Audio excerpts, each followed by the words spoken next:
Comment l'Europe lutte contre les naufrages de réfugiés en Méditerranée? Tous les jours, des hommes, des femmes et des enfants fuient l'Afrique et le Moyen-Orient pour trouver une vie meilleure en Europe. Ils n'ont pas l'autorisation de venir, mais ils fuient la misère et aussi des guerres, comme en Libye, en Irak et en Syrie.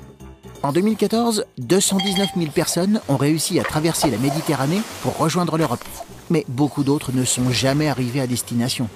Certains de ces immigrés embarquent à bord de bateaux en très mauvais état, qui parfois coulent en pleine mer. Depuis le début de l'année, au moins 1776 personnes ont disparu en Méditerranée. Les pays européens ont longtemps laissé l'Italie se débrouiller seule, alors que c'est elle qui reçoit le plus d'immigrés.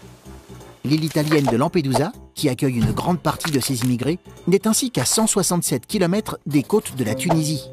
Grâce à son opération de sauvetage Mare Nostrum, l'Italie a secouru plus de 150 000 personnes en Méditerranée en 2014. Cette opération a été abandonnée par manque de moyens et remplacée par un programme européen appelé Triton. Les pays européens fournissent des avions et des bateaux pour surveiller la Méditerranée. Certains Européens disent que l'Europe n'a pas les moyens d'accueillir tous ces immigrés et de leur fournir un emploi. Mais d'autres expliquent que la population de certains pays européens, comme l'Allemagne, est en baisse. Ces pays avec une population en diminution auront donc bientôt besoin d'immigrés pour continuer à se développer. Tu te poses des questions? Nous, on y répond.